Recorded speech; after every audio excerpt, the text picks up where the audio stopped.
5 minutes of questioning. Thank you, Mr. Chairman. Assistant Attorney General Olson, in April, in one of the DOJ's highest profile domestic terrorism cases, a federal jury appears to have found that the FBI entrapped people in a matter involved in an alleged plot to kidnap the governor of Michigan. The jury acquitted 2 defendants and hung on 2 others. You're familiar with that case, sir? Yes, sir. I am familiar with that particular prosecution. All right. You've emphasized the importance of the DOJ's domestic terrorism mission, or of that risk central to the national security mission. Yes. Is that case a fair representation of how DOJ is handling domestic terrorism matters? I would include that case among many others that are part of our efforts to ensure that people who serve in public office are safe. I think the importance is undeniable. The question is whether that's what FBI is doing. Let me just go on a little further. The evidence that the jury heard, mostly in text messages and testimony of agents and informants of the FBI, was that the FBI did not discover an existing scheme and take the plot, collect evidence and take down plotters. Instead, the FBI appears to have contrived the plot, used its informants to draw people into the plot, and provided logistical and financial support to what was in effect an FBI operation. And the board behind me details just some of the resources that were devoted to the op. You had a lead informant, a guy named Big Dan, who was paid $54,000 over 6 months to pretend to lead a fake militia to recruit really disadvantaged and unstable men from a Facebook discussion group. One of them was living in the cellar of a vacuum repair shop. FBI paid travel expenses for people involved, food, even alcoholic beverages to take the targeted folks to a militia conference out of state.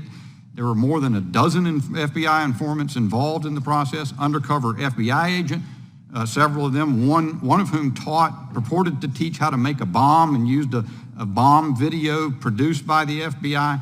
At one point, according to the New York Times, there was a nighttime surveillance at Governor Whitmer's vacation cabin, and 4 of the participants were informants, including Big Dan, or undercover agents.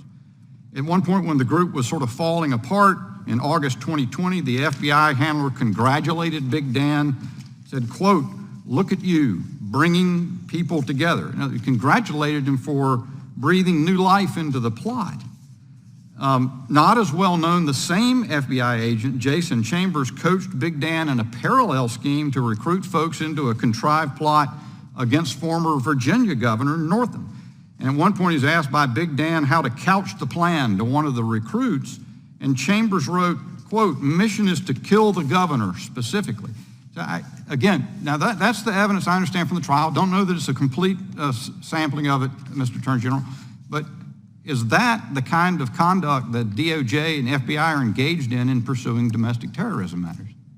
So I'm sure you can appreciate that case, as you know, involves defendants charged with kidnapping the governor of Michigan. It's an ongoing case. The judge has ordered a retrial, and that retrial is set. Given that it's an ongoing case, I simply can't comment on any of the questions you've asked. Well, it's not ongoing as to 2 defendants. They've been acquitted by a jury.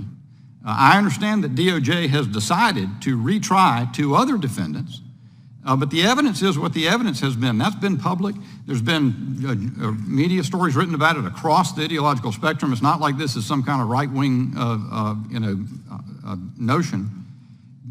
Don't those revelations impair the credibility of the FBI, which you said earlier is very important?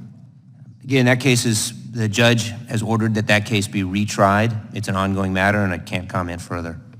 How many FBI informants, agents, respectively, were involved in that operation? I'm not going to comment about that particular case. How much did the FBI spend on it? It's an ongoing case. It's set for retrial, so I'm not going to comment on it. The alleged Whitmer plot was announced October 7, 2020, within a month before the U.S. presidential election. How come that timing for the FBI's announcement of this plot?